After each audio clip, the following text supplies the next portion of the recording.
오늘의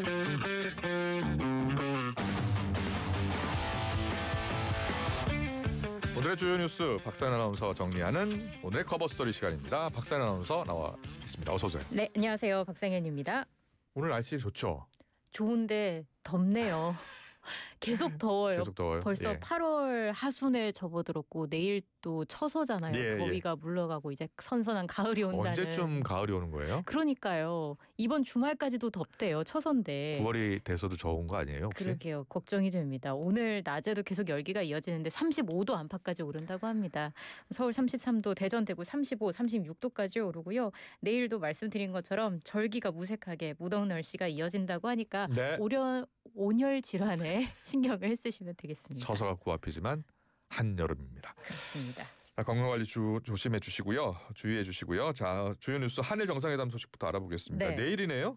그렇습니다. 한일 정상회담 하루 앞으로 다가왔죠. 이재명 대통령이 일본 요미우리 신문과 인터뷰를 했고요. 네, 일본군 위안부 피해자 문제에 대해서 이제 언급을 한 내용이 좀 화제가 됐습니다. 그래요. 예. 이전 정부의 합의를 유지하겠다라는 뜻을 밝힌 거예요. 네. 그 일본군 위안부와 강제동원 피해자 관련 질문에 국가로서 약속을 뒤집는 건 바람직하지 않다라고 강조를 했습니다. 예. 이전 정부의 합의를 지키겠다는 의사를 표명한 것이고요. 예. 지난 2015년 박근혜 정부 당시 위안부 합의 그리고 2023년 윤석열 정부의 강제동원 피해자 제3자 변제 합의를 유지하겠다고 한 겁니다. 네.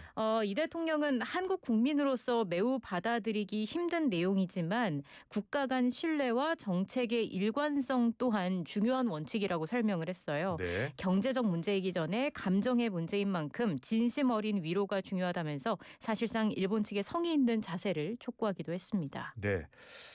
인터뷰 내용 보니까 북한 핵 어떻게 풀어야 하는지 3단계 해법을 제시했더라고요. 네, 이것도 이제 공식 언급한 게 처음이더라고요. 예. 1단계가 핵과 미사일 동결이고요. 2단계가 축소, 그리고 마지막 3단계가 비핵화라는 그 단계를 제시한 겁니다. 문재인 정부의 그 이전 단계를 보면 핵 동결에서 폐기였는데 여기에 중간에 축소가 추가된 거라고 보시면 되겠습니다. 8년 전에 비해서 북한의 핵 고도화가 많이 진전이 된 만큼 스몰 D를 통한 그런 단계적 비핵화가 불가피하다는 판단이 있었던 것으로 보이고요. 대통령은 미국과 긴밀한 공조를 유지하는 가운데 남북 대화를 통해서 핵 동결과 축소 그리고 폐기로 갈 수 있는 여건을 만들어 나갈 거다라고 덧붙였습니다. 네. 지금 뭐 완전하고 즉각적인 비핵화가 현실적으로 어려운 상황 아니겠습니까? 그렇기 때문에 북한과 어떤 협상의 물꼬를 트기 위한 방법으로 보이는데 우려도 지금 나오고 있습니다. 이게 북한의 핵 보유를 인정하는 결과로 이어질 수도 있다라는 네. 우려의 목소리도 있습니다. 자, 그런데 이제 조현 외교부 장관이 한일 정상회담도 참석하고 한미 정상회담도 참석을 해야 하는데 그렇죠. 지금 바로 미국으로 갔다는 거예요. 무슨 네. 일이 있는 거 아니에요? 그러게요. 그렇기 때문에 무슨 일이 있는 거 아니냐라는 얘기가 나오고 있는 건데 예. 지금 외교부 관계자는 이번 이재명 대통령의 방미가 한미 양국 새 정부 출범 이후 첫 번째 정상회담이라는 의미와 무게감을 감안해서 보다 면밀하고 철저한 준비를 위해서 직접 현장에서 미국 측과 최종 점검을 할 예정이라고 설명을 했습니다. 네. 보통 외교부 장관은 대통령의 해외 방문 때 공식 수행원으로 참여를 하잖아요. 예. 정상회담의 주무부처 수장이고 그것도 우리의 핵심 관련국인 일본과의 정상회담이 열리는 건데 여기에 배석을 생략하고 미리 미국을 찾는다고 하니까 그래요. 그 배경에 많은 의문점이 들고 있는 게 사실입니다. 지금 협상을 한참 하고 있을 거예요. 그렇죠. 예. 그렇겠네요. 지금쯤 예. 협상을 하고 있을 텐데 그렇기 때문에 지금 한미 회담을 앞두고 급하게 미국과 대면을 해야 할 그런 일이 생긴 게 아니냐라는 그렇죠. 추측이 나오고 있는 거고 예. 뭐 일정 등의 변수가 생긴 거 아니냐라는 추측도 한미 나오고 정상회담을 있습니다. 앞두고 있기 때문에 물밑 협상이 계속되는 거예요. 그렇습니다. 지금. 그리고 이게 그 한미 원자력 협정 개정 추진 같은 민감한 한미 정상회담 의제 등을 놓고 예. 또 미국 측과 이견이 크기 때문 아니냐라는 그런 해석도 나오고 있습니다. 네. 일단 조 장관의 사전 방미는 미국 측 요구가 아니라 우리 쪽의 제안으로 이루어진 거라고 하네요. 예. 관련 소식은 잠시 뒤에 이제 호사카 유지 세종대 교수와 함께 좀 더 자세히 짚어보도록 하겠습니다. 네.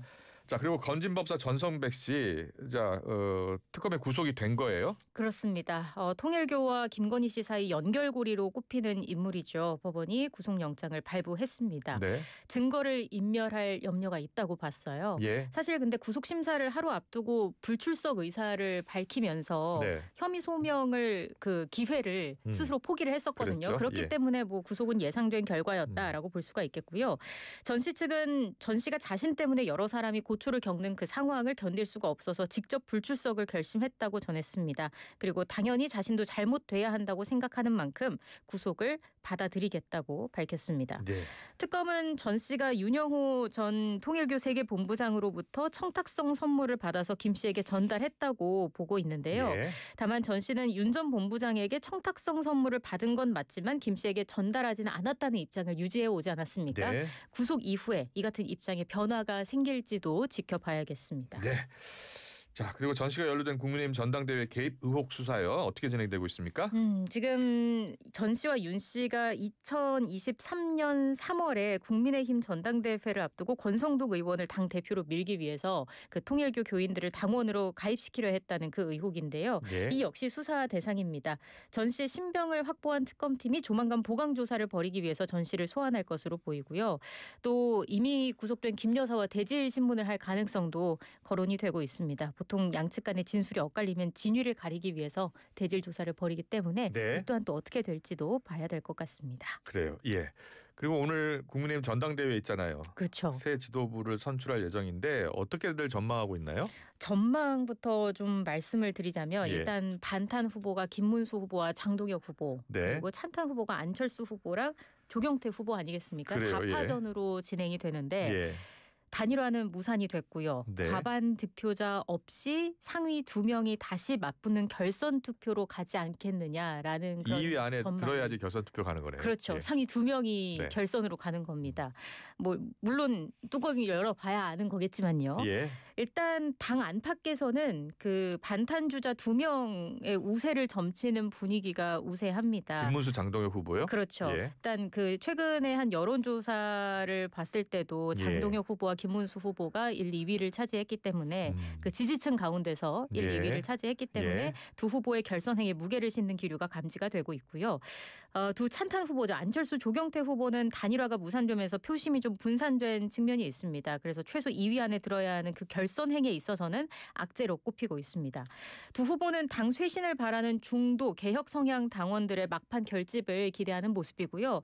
또 하나 관전 포인트가 또 한동훈 전 대표의 표심이 어디로 갈 것이냐. 한동훈 전 대표를 지지했던 당원들의 표심이 어디로 갈 것이냐. 네. 이 부분일 텐데 그래요.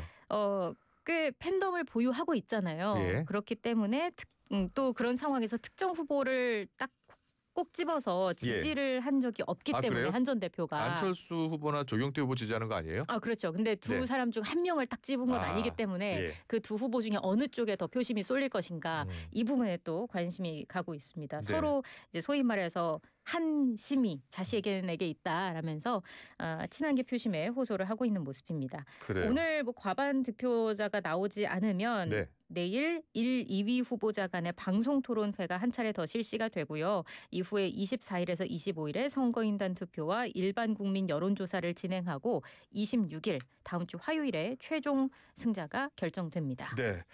그리고 얼마 전에 청도에서 열차 사고가 있었잖아요. 네. 7명의 사상자가 발생한 큰 사고였습니다. 그렇습니다. 그런데 사상자 가운데 2명이 작업계획서 명단에 이름도 없었대요. 네, 이게 무슨 일이냐면 그 7명이 작업 책임자, 철도 운행 안전 관리자, 그리고 안전관리자, 열차 감시원, 기술자로 각각의 역할이 나뉘어져 있었거든요. 예. 그런데 열차 감시원과 기술자 등 2명이 당일에 교체돼서 투입이 됐는데 사고 당일에 작성된 작업 계획서를 보니까 작업 2시간 전에 10분간 안전교육을 했다고 돼 있었어요. 직접 서명도 돼 있었고. 그런데 실제 투입된 작업자 2명의 이름이 없던 겁니다.